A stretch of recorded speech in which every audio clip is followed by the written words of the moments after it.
Eto, povlači potez šef stručnog štaba Iskre, Milan Radulović, i vidimo tamo jedan pas je ušao na teren.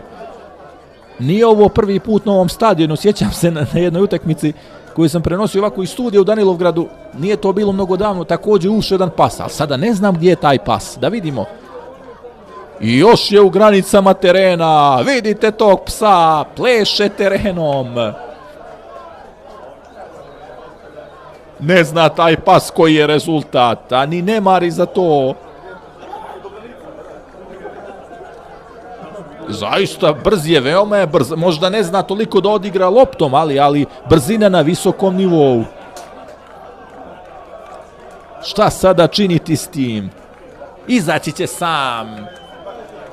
Izaći će sam on.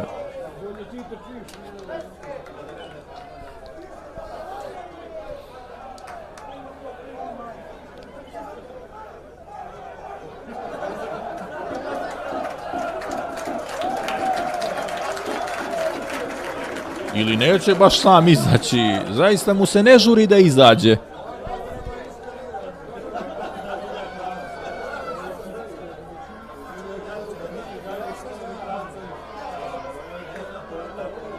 I već sada možemo razmišljati o vrlo visokoj nadoknadi vremena na ovoj utakmici. Sada očigledno tu će neko i reagovati jer neće pas izaći sam.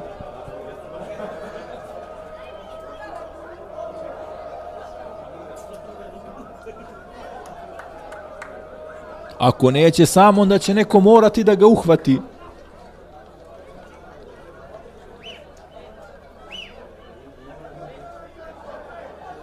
Zaista ne pamtim da ovako neki pas kada uđe, da ovako dugo maršira zelenim tepihom.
Haydi